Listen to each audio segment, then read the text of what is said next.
Hello.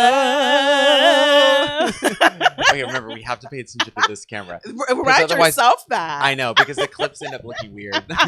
We're like looking at other things. You're looking at other It's things. me. It's because I have ADHD. I actually want to talk about that this week. Okay, let's talk about it. Let's just start off right there. Okay, yes. Okay, I am incredibly distracted by my phone. Okay. It's becoming a lot. I do protect my time during the workday, where I like brick my phone. That's what they call it, with the thing on the fridge that Love that. it locks all my apps. I can't unlock it unless I go to the fridge. Yeah. And that works really well. But during the weekend or like time off or like my personal time, I'm not protecting that time either. So now I'm like on social media entirely too much. I'm listening to people's stuff I don't care anything about. What is that about? Like, how do I stop? You just stop. Okay. Groundbreaking. Sika has obviously the most self-control. I have all the self-control, and you wish you had self-control. I just wish I wasn't a piece of shit, I guess is what we're saying. That's so mean. Don't say that. It's a joke. It's not serious. We don't talk negatively about Okay, ourselves. I just, I want to be more disciplined than I already am. Yeah, but okay, I guess if you're already disciplined 5 days a week, you can slack off or like loosen it up for 2 days. Or do you think Monday it's hard for you to get back in it? No, it's not the Monday's not the problem. I actually really like Mondays most of the time. The problem is like I feel like my personal time is now being taken up by what the algorithm thinks I should think about. Do you know there's this feature that you just click not interested and then you won't see it? But that's not the point though. The point is that like it's like passive information coming in rather than like me actively seeking out like I don't know, like a book I might want to read or like journaling about my own thoughts or like going outside. Maybe you know what I mean? Have to join like more like outside activities, like maybe a book club. Oh, you know, if you like want to start running more, maybe join like a weekly running club. That way, like your weekends are filled with like things that you want to do instead of social media. And there it is. And there she is. This is why Sika is an operation genius, because she comes in with this kind of knowledge. Bing! Yeah. You're like the ultimate problem solver. I know. So basically you're saying if you're having a problem with just time being passively filled, then actively fill it. 1 + 1. 1 + 1. Yes. Okay. Well, welcome back to Two Opinions. No facts. March edition. We made it to the 3rd month of the year. Whoa. Okay, let me tell y'all something. Okay. Black History came. John didn't do anything for me. Not one single thing. Yesterday I was like, oh, today's the last day of Black History Month. You know. You thought I thought John was going to show up with some edible arrangements. I actually brought you $100. Where is it? In my wallet. Okay, I'll take it right now. No reparations. I'm just here. Wasn't there? It was like 2020 or 2021 where people were like, white people were like actively Venmoing their black friends. And I feel like we should continue that trend. Do you think so? Yes. I take Zelle. I take crypto. You're so much richer than me. It's like so ridiculous. That's how you stay rich, baby. Guilt them. Guilt them. Guilt them. Guilt them. Guilt them. What did you do this week? Girl. I went to San Francisco for work. Why? It's a good question. Yeah. A lot of reasons. First of all, I don't mind San Francisco. I got married in San Francisco. I know. I love that. You looked so good. Both of you did. Don't take my shine, please. Well, okay. Okay. So I went there for work. I was going for an event on Thursday. That was like an all-day event. Yeah. And then then my events guy in San Francisco was like, oh, do you want to come to these 2 events on Tuesday? And then I just went and saw a client on Wednesday. Okay, cute. So I just like kind of stacked it up. But I will say, I shouldn't have stayed for that long. Like I should have gone. I know. I kept tracking your location. I was like, why is he still in San Francisco? I know. I did Monday through Friday. Oof. Oh, the other crazy thing, I'm like on my way to San Francisco. I'm like, oh, let me message my family and like tell them that I'm going to be there. I like we have a WhatsApp group with my family. Why? My brother uses WhatsApp mostly. Okay. Loser. And also the quality of the pictures that come through because he sends a lot. Does he have an Android? Yeah. Oh, that's why. Okay. Yeah. And so does my dad. Oh. So I know. Oh. I know. No shade to the androids. Yeah, no. Okay, no right. shades to the totally no shade at all. So yeah. And then I messaged the group, and my brother was like, "Wait, I'm gonna be in San Francisco on Friday." Oh. And he was like, "I'm flying through," and I was like, "I'm flying out on Friday." And then I had to change my flight, which was like $50 or something, but I got to see my brother. Oh, that's so fun. At the airport, which is so random. I mean, I see my brother like twice a year, so like getting an extra moment with him was like great. Oh, what did you guys talk about? Well, he had just gotten back from the Maldives. He was flying from the Maldives back Casual. to Tennessee, where he lives, and we talked about his diving, talked about what he's like working on next. Oh, fun. What I'm working on, what my life is right now. We Sat there for like a couple hours. How's your relationship with your brother?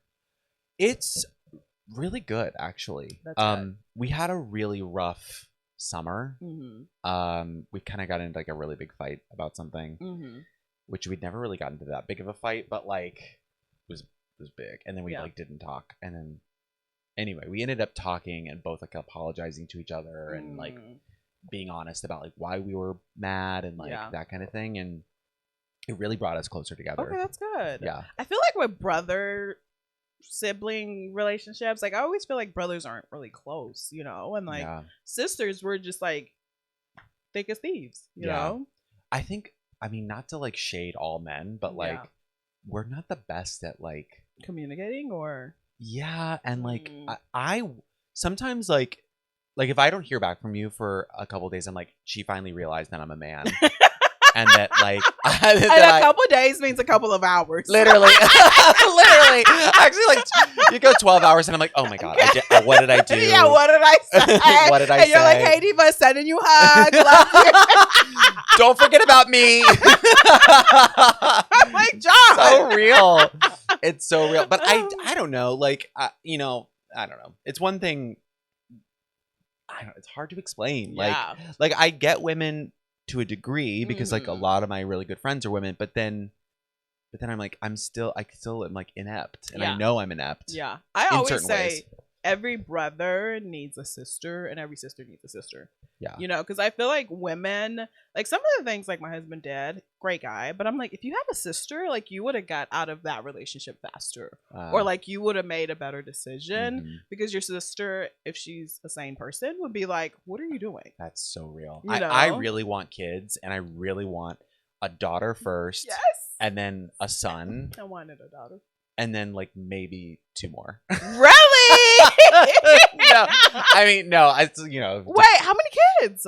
4. Really? No. Oh my God. 2. 2 max. 2 to 4. Really? Depends on how badly the other person wants kids. Oh my God, I did not know this. Can you imagine having 4 kids? I would never come over. What? I'm just kidding. Okay, actually, so shout out to my friend Chelsea. I don't know if she's listening, but she sent me photos this morning. She sent it to our group chat with a bunch of our friends of her son. She has did she have 3 daughters? Yeah, 3 daughters and 1 son. Jesus. And the son is the 3rd of the 4, and he is an angel. Oh, you know, like a son with 3 sisters. Yeah, there's no peace in that house for him. No, but he's polished up. Yeah. Do you know what I mean? Like a boy who has to like grow up with sisters. Like that's my dream. Like I wish I had like 3 girls and 1 boy. Oh. I actually don't wish I had a boy, but here we are. You heard it here first. I'm like, that's why I'm so traumatized. I'm like, I'm not having another kid. He's also your son is so perfect that it's like hard to imagine. I don't like if you had another kid, it's gonna be a mess. He's gonna be a fuck up. I hate that. Yeah. So I'm like, let's just end it right here. Yeah, it's really hard. Anyway, anywho, what did you do this week? I did a lot this week. I was so busy with work. I was just like, why am I so busy?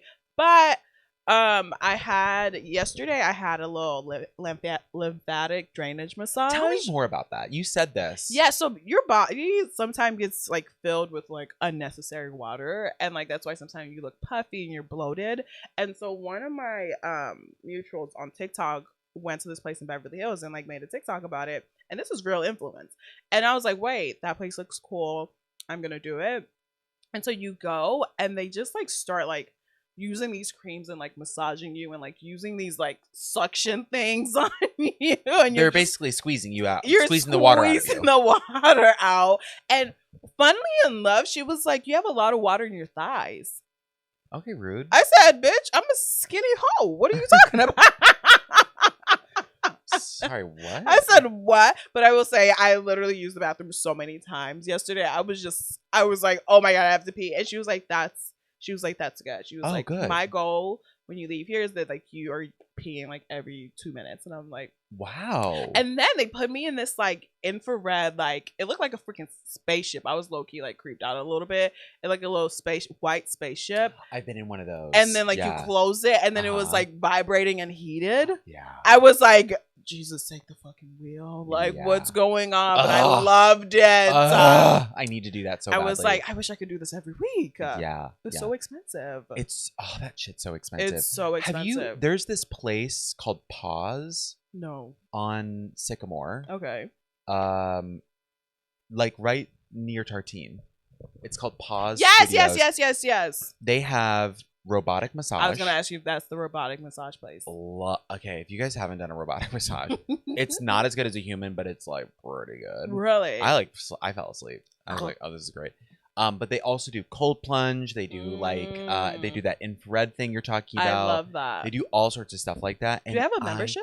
I'm so mad. They had a membership for a second. Yeah. Where you could like get a certain number of things per like credit or whatever every month.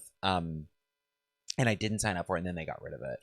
God, that's annoying. It's really annoying. I think there's another place that does like cold plunge and infrared sauna in WeHo, where you can go unlimited. But I just like love that shit. I don't do it enough. I know. I'm like, I gotta do this every weekend. But I've told you money's tight, so I'm like, maybe when I get back to like feeling rich again. Is it? Mine was $350, and I was like. But I wish I could do it every weekend. I know. Well, you probably could. I know. But well, let's not be fiscally irresponsible. Exactly. Okay, so this week... What did we see in the news? Oh, I thought we were going to do a financial segment. Oh. What do we see in the news? Lisa Rinna. We got to talk about Lisa Rinna. Do you think Lisa Rinna actually got roofied? Okay.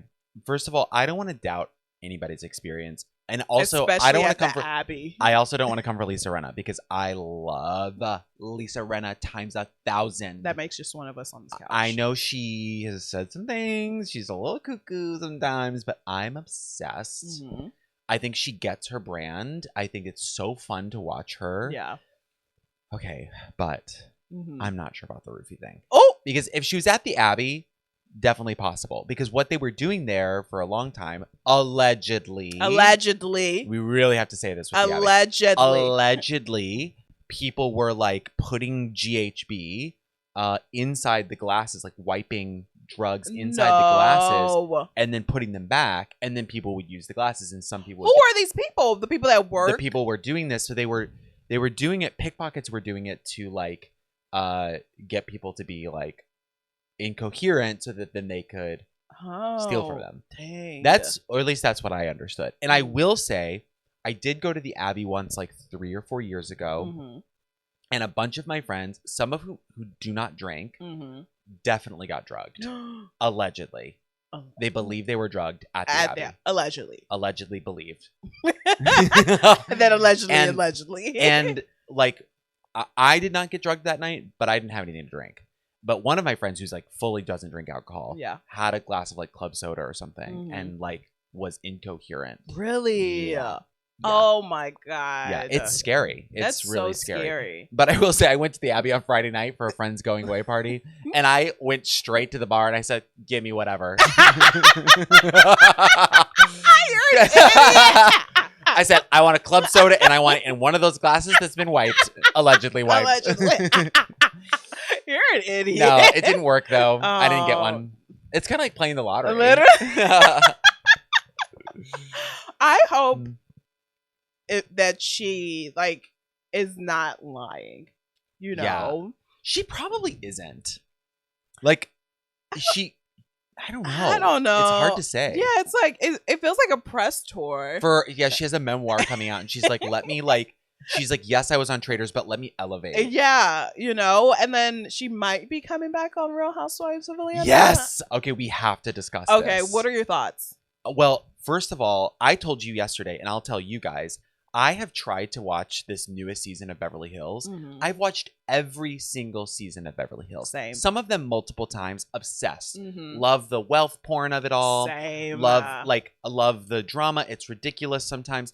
The last couple seasons have gotten so snoozy. I think either the ladies are overpaid or they have too much money already on their own. And they're too comfortable. They're not hungry for it. They're not hungry for it. And it's like, I don't know. I'm like, please, just like be interesting. Like, do something. Fight with each other.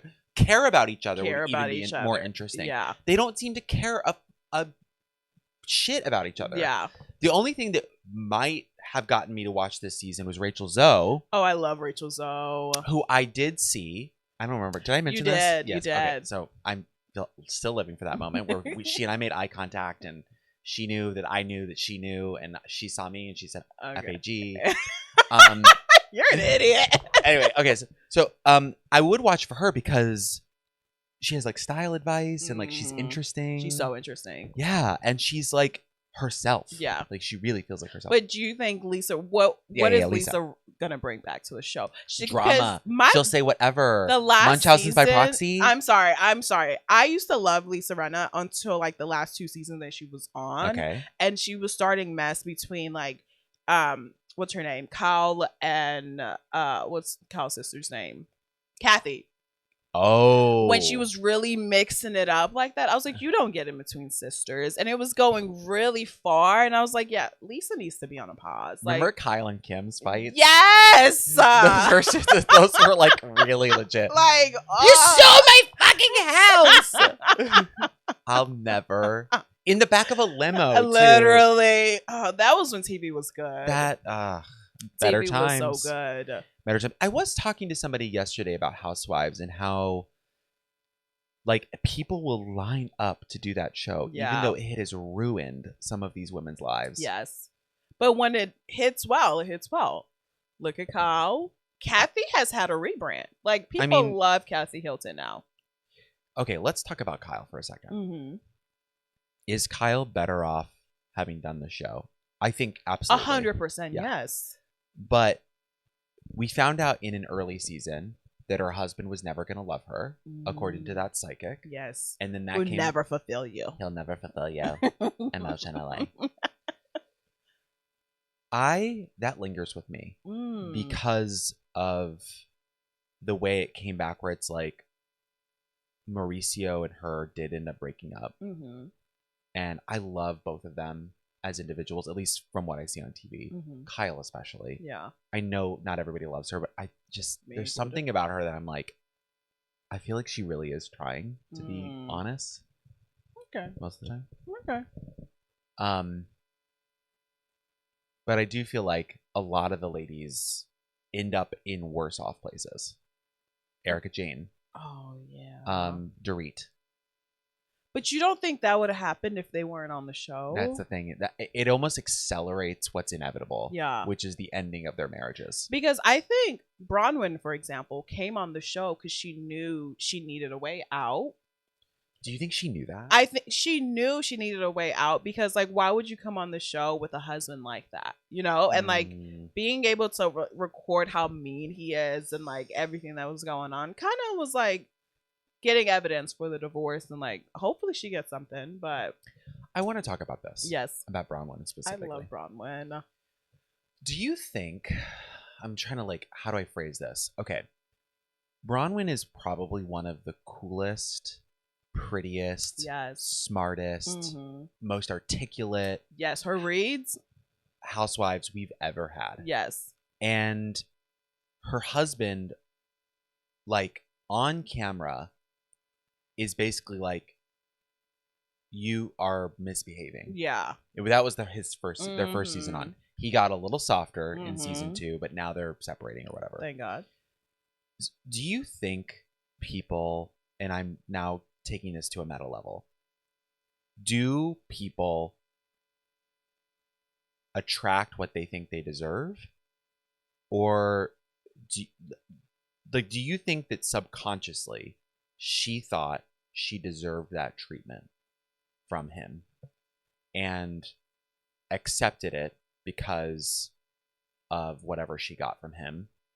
There was some respect from him for sure, but largely it was disrespectful. Yeah, what we saw. People accept what they believe they're valued at. So like, if you're in a relationship and someone doesn't respect you, that's what you think you deserve at that time, you know? So it takes like going to counseling, getting self-worth, doing whatever to be like, actually, I don't deserve you telling me I'm misbehaving when I'm just expressing myself. Or like, I tell you I don't want you to eat my cherries off a Sunday and that's the first thing you eat, you know? So it's like, I think she realized like, okay, actually I deserve, especially like, lucky for like people that are on TV, you're able to like watch it and see like, oh, that's what I'm actually accepting, and then make the changes. You know, sometimes you need a camera crew following you around and saying like, wait, I don't want that life.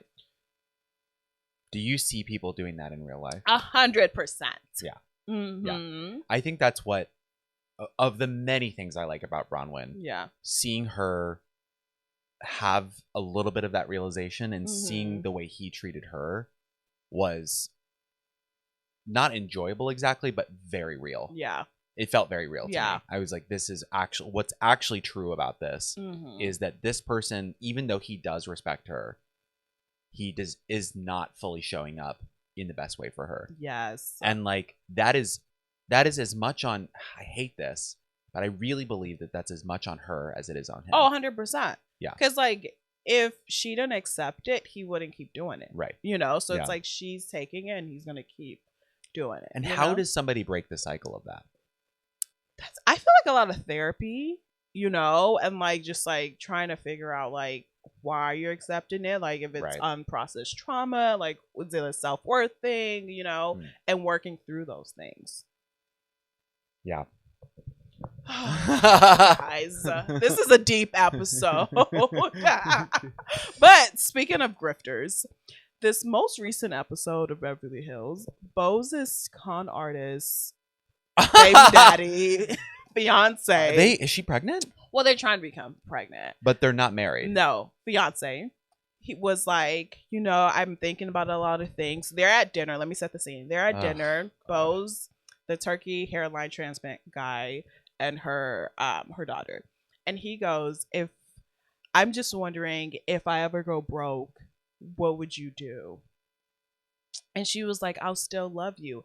And for me, that's setting the scene of, I'm actually going to stop working as a man and like you can just take care of everything. I'm like, you already have this like connotation or like feeling aura around you that you're using Beau's, and then for you to ask that question, it's giving when Todd didn't want to sign the prenup during Atlanta, and now him and Candy are getting divorced. He's challenging the prenup, asking for money, and I'm just like, we've seen this on Atlanta. This is what I'm hoping this doesn't happen, but it's just like, why would you ask that question of all questions when everyone online is already saying you're using those?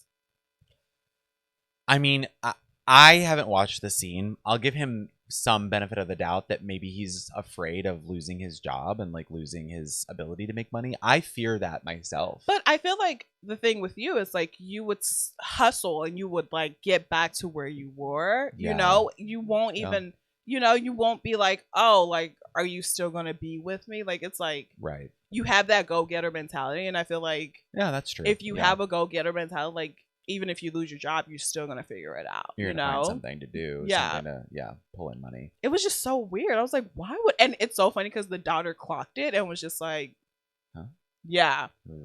And I'm like, oh! Yeah, I don't know what to say. I know, it's so bad. It's really bad. This is where I'm like, I get now why some parents are like, be a doctor, a lawyer, or like, what are the other options? Doctor, lawyer, engineer.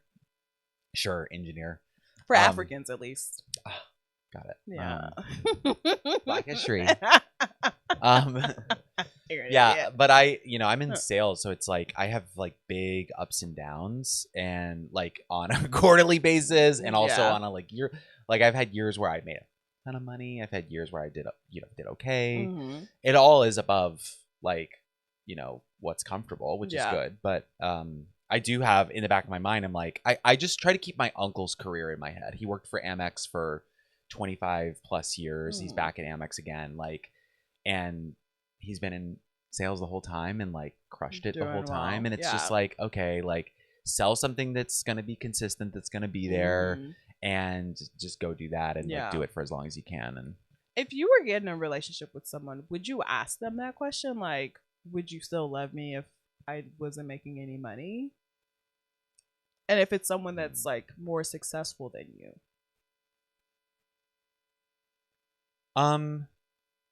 Or if I lost my job? I feel like it's such a weird question when you're already given that grifter user vibe, you know? It's really hard to say. I mean, you and I have talked about this a lot, about how like I'm not attracted to money. Yeah. But dating somebody who is financially stable is like obviously a big plus. Like I don't want somebody who's going to be depending on me. Yes. So when I'm dating, I look for people who are in a career they like, and that you can kind of see like, oh, like that career is going to be around for a while. And they're thinking about that too. They're like, okay, like I've chosen something that like I think has a path to it. Like that's what's in my mind. Less than like, I'm like, okay, this person could make 120 for the rest of their lives and I'd be fine. In Texas, that's a good amount. Right. Right. I'm just throwing that number out there, but like, you know what I'm saying? Yes. But like, you heard it here, folks. People, make 120 and John will go on a date with you.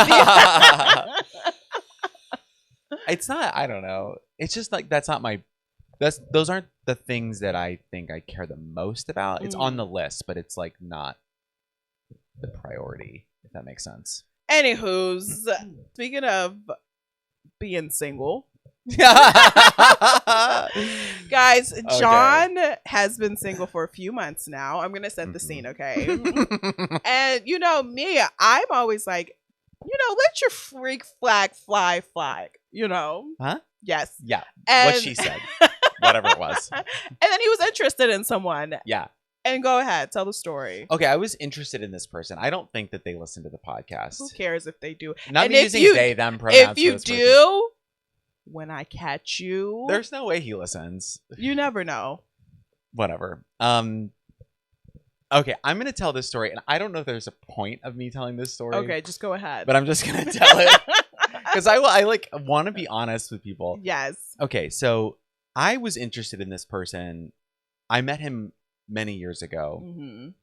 I was interested in him when I met him, but like I was in a relationship, and so I did not do anything. I didn't pursue anything. Obviously, like maybe that's not obvious, but these hoes are loyal. Yes, I'm not gonna like cheat on my partner. But after my relationship ended, I was like, well, I really want to go on a date with this person. Like, I'd really like to like see them as not just a friend. And so I told this person that. And I did think about it. I talked to my therapist about it. I talked to my friends about it. I talked to you about it all the time, y'all. About like, hey, like, do you think it's okay for me to ask this person out? And everybody was like, yeah, like why you not? seem like ready to move on, like whatever, like still processing some of the grief of ending a very long relationship. That is a very challenging thing. If you are grieving anything, like kudos to you, because it's hard. It's a lot. It's up and down, and it comes out of nowhere, blah blah blah. But I was ready, and I wanted to go on a date with this person. So I go and I hang out with him and as friends, and then at the end of that I was like, would you want to go on a date with me? And he said yes, and I was like, great, okay. And I was very excited about that. I was like, great, this is great. So I had to go home for Christmas or something, and so like after like sometime when I was home, I was like, hey, you know, when would work for us to go out? Like 24 or 36 hours later, he responds. The disrespect. Okay, let me just tell you guys, if you are not sure about something, don't wait that long to respond. Just be like, hey, I'm not sure. Like, just express yourself. Yeah, let me think about it. You know, like, but now the other person's spiraling. Yeah, I'm fucking spiraling because like I'm like trying to set up this date and then I'm not getting a response. which is humiliating, by the way. Yes. Like, you're alone with your own thoughts being humiliated, if that makes sense. Even though there's no one around to watch you, it feels humiliating. So I'm like waiting for a response for all this time. I've obviously already put too much on the situation right off the bat. Yeah. And this person like finally texts back and is like, hey, like, I'm not sure about this. Like, basically, like, I think it's too soon after your breakup. And in my head, I was like, okay, like, that may be fair on some level. And so I thought it was fair. I thought, like, you know, because no one wants to feel like the rebound, you know? Right. So. Totally. And so I was like, okay, like, I understand. Like, maybe we regroup in a couple months or something like that. So whatever. We hang out again, and I kind of like pushed the subject a little bit because I was like, you know, like, why, like, tell me more about like what you're thinking. Like, yeah, because it was kind of grayish. It was kind of grayish. Yeah. And I was like, give me some more context. And basically he was like, well, I want to go on a date with you. This is what I heard. I'm not sure this is what he meant to say, but this is what I heard. Was I want to go on a date with you, but I feel like it's too soon and I don't want to get hurt. Is basically what I heard. And I was like, okay, fair. In my mind, I was like, okay, you have two people who are interested in each other. Yeah. And one of them is too afraid to actually do anything about it. And I was like, that's annoying, but I can take a breath and like go date other people, which I did. And whatever, like, move on. Then, so we go back to like trying to be friends, right? We're texting occasionally. He texts like the worst texter I've ever met in my life. Like 24 to 48 hour response, sometimes 4 or 5 days. Also, in between this, he was posting on Instagram on his stories, like, which is so disrespectful to me. Plenty of time to post on social media, plenty of time to comment on social media, like things on social media, sometimes respond to my stories on social media, but you can't respond to a text message. So like, what's more valuable to you is the question. That's the question for me, is like, is your inbox of text messages so full that you can't respond to a text message, but you can get on social media and post bullshit content? He reminds me of myself. I was like, oh my God, that's me. So like, I mean, listen, people operate in different ways. I'll never understand it because I never had a chance to talk to him about it and like actually have a conversation about it. So finally I was like, I'm just going to like stop engaging with this. And then one day I see him on the street, run into him. He's like, hey, good to see you, blah, blah, blah. And then he texts me,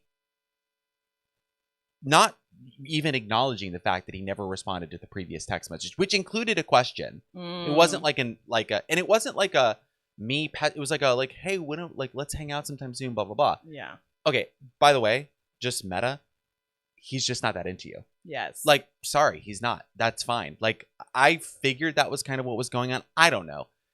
So finally I was like, you know, blah, blah, blah. Anyway, we ended up hanging out again as friends and like hung out for like a while. And I was like, this is like a thing. Like, there's two gay guys who are into each other who are hanging out one-on-one. Yeah. Like, this is a thing. And maybe I was reading too much into it. I don't know. Sorry, this is a long story. Is this? No, keep going. Okay. But wrap it up. But wrap it up. So finally I like, I waited a day or two and I'm like, hey, it was really great hanging out with you. Next time, if you're open to it, like, would love to actually go on a date. And he waited literally 13 hours. You ask somebody out and you don't give them a fast response or even like a reasonable response. That's what insane. Is it like? Maybe 6 hours. Yeah. Maybe 8 hours. 8 hours but max. 13 hours. Yeah. Like, just to be clear, this is not like day to next day. This is like, I texted at like maybe 8:30 a.m. and got a response at 9:30 at night. When I tell you I was so over it, I was so fucking pissed. And he responds with one fucking sentence. Dating is which, by the way, this isn't dating. This is not dating. Well, it's the person. This person is like either not into it or doesn't know how to express himself, whatever it is. Responds 13 hours later with one sentence, which was, I would love to hang out with you again soon too, but not as a date. God. One sentence. I was like, okay, cool. And I responded with a very long message because I don't give a fuck I will be honest, and I'm going to tell my truth. Mm-hmm. And I said, hey, really appreciate you giving an honest response. I'm not interested in being friends with you, basically. And I was like, you know, this has been really uncomfortable for me. Mm-hmm. Like, you've implied, I didn't say all of this, but some version of it of like, you implied that we were more than just friends, or that was like of interest to you. And now like, you're not doing that. So like, I can't do the back and forth. If you are not interested in someone, just say in that way, not interested. Hey, I just want to be friends with you. Yes. That, by the way, there's another guy in my life who I was into, and he was like, I would rather just be friends with you. And I said, that's great. Okay. And I was down to be friends because I was like, you're honest with me, and I'm not that attracted to you. I was like, great, let's be friends. And we are friends now. Period. It's not rocket science. You say what you want. And if you're not sure what you want, like, I don't know, just don't lead people on. Don't lead people on. It like makes me so angry. You can tell I don't get angry that much, but this situation makes me so angry because it would have been so simple for this person to just say, I just want to be friends with you. Yeah.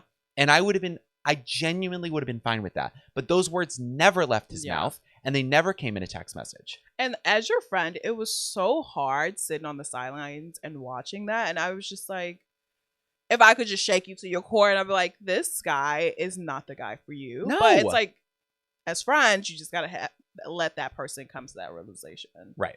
Yeah. And I'm so proud of you. But, hey, people on live. Oh, good morning, interracial. Stop. Yeah. So that's the story. Did I miss any points? No. Okay. It was long. It was 10 minutes. No, it wasn't. It was like 7. Oh my God. Sorry. This was such a journey. Like, also, like, no relationship should start in this, like, that's what I was telling John the whole time. I was like, it is too mixy. It's too complicated. It's not easy. Yeah. It shouldn't be this hard so early on. I'm like, you're into me or you're not. Like, A or B. A or B. Yes or no. Yeah. I'm still confused by that, by the way. I'm like, were you ever interested in going to dinner with me? Or like, was this just... Yeah, I think he was just being nice and like... I don't know. He was so excited when I asked him out. He was like actually like into it. I wasn't there, but I was just like, as women, I've done this plenty of times where someone will ask me out in real life, like when I was single. Yeah. And I'm like, yeah, let's do it. And then like, I'm like, I have no interest. I think, well, for him, it's not a safety thing, but for women, it's a safety thing. Cause like women get unalived saying no to someone, So like, it could be a mix, but. Yeah, that's fair. Yeah. I mean, it was just like the speed at which he responded. Yes. Like, the like eagerness about it like made me think that he was actually into it. But maybe he walked away and he was like, you know what, actually I don't think that that's for me for whatever reason. And that's okay. Yeah, it is. John is super hot, in case you couldn't tell by the muscle tee he has on today. There's men dying to take John out, and I feel like John doesn't realize how hot he is. I'm working on it. Yeah, I'm working on it. Sad news in Real Housewives universe. Mary Cosby's son passed away. And I will say that scene, I'm like tearing up, like just thinking about it, when he was like talking about his addiction and saying he felt like a stain.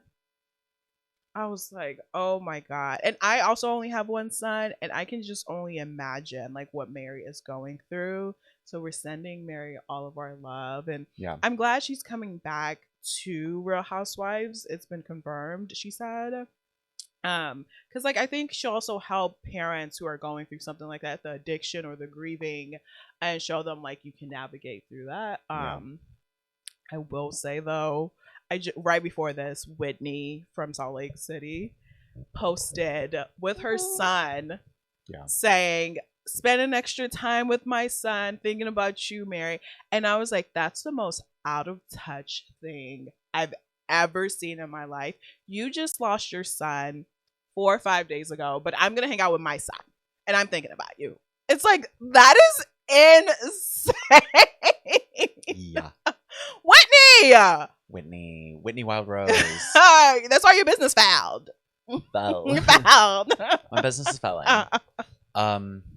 Yeah. Yep. I saw the news. Obviously, I think you texted it to me.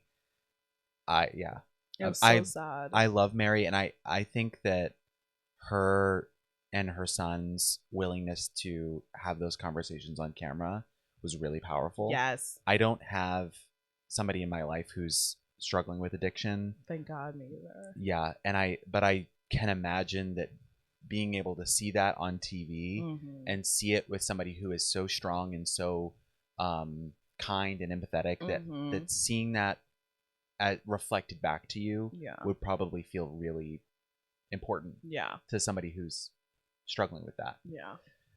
But this is so sad. It's so sad. The worst possible outcome. I literally got the news from my friend, and like was driving, and I literally cried, and I was like, this is just so sad. Like, as a mom, as a human, like, she tried hard, and she was I think in that scene she was like I was unhappy in life until I had you, and I was just like, that makes me so sad. Yeah.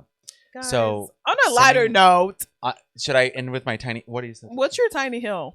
My tiny hill. Okay. Do you want to set a timer? 45 seconds.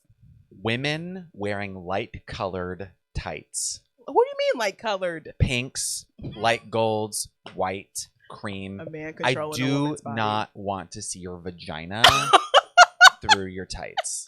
Okay, and I'm gonna tell you, like leggings, leggings. workout clothes. Workout clothes. Okay, I was at the gym. I was at the gym. This woman comes to valet. Yes, there's valet at my gym. Bougie. Comes to valet. She's wearing bubblegum pink tights, and I just literally like look over to like see if my car is coming, and I see her, and then I see her vagina, and I said, I don't want to see that. I don't want to see that. Like, I don't want to see that. I think as a country, we've gotten way too comfortable with that. Like, let's put some pants on. Yeah. You know? No shirts, but pants. Yeah. Yes. Like, no genitals, basically. Yes. Cover it up. Yeah. And so you heard it here first. Sika and I are going to run for president and vice president. If I was president, I would literally make people that don't pick up after their dogs minimum 5 years in prison. That drives me nuts. Yes, like, if you're walking in the neighborhood and it's like poop, it just drives me nuts. And we went to the Grove yesterday. So many dogs in strollers. That would be second rule. Banning dogs in public places. I'm sorry. Sika, why don't you tell the audience what you think about dogs? I hate them. I know. I think it's just gotten to a point where people are prioritizing dogs over humans. Like, why am I at Trader Joe's and there's 5 million dogs there? Like, it's too much. Like, this is the most African thing about you. I know. Yeah. Like, I'm just like, it's way too much. Like, keep your dog at home on a walk, and you pick up after them, or at the park. They don't need to be at the Grove. They don't need to be at Trader Joe's. They don't know. Yeah. In a stroller. I grew up with dogs and I love them. Yeah. But I grew up on a farm where you could just let the dog out and it would go do its thing wherever it wanted and like come back whenever it felt like it. And that was great. Now I've lived in cities my whole adult life, and the idea of having to walk a dog and like pick up after it every single day, twice a day, I'm like, this is insane. Multiple times. Why are like? But I will say this has gotten more pronounced since I've become friends with you, that I've realized how gross dogs can be. The dog hair, the drool. People want to take dogs everywhere. It's too much. I'm like, my friends are like thinking about getting a dog. I'm like, they're gonna get a hypoallergenic because one of them is allergic to dogs and cats. And I'm like, I'm trying to be supportive, but I know I'm gonna be the one who takes care of the dog when they go out of town. Oh. And like, I'm kind of okay with that because I love them and I want to I want to help them and like be, I'm like honored to be the one to take care of them, but I'm also like, can we just not? Yes. I hate going to people's houses that have dogs because it's like there's dog hair everywhere, or like the dog's jumping on you when you get there, and it's like, babe, this is a Fendi like shoe, like relax, So I'm like, not a big fan. Yeah, these are Gucci pants. Exactly. Like, please. Well, guys, what do you think? Is that it? Yes. I think we did it. We did it. Okay, this has been Two Opinions, No Facts. Bye-bye. Happy Leprechaun. Have a great week. Oh, it's Leprechaun Month. No, it's International Women's Month. Right. How dare you? Women. The gay man. Bye. Bye.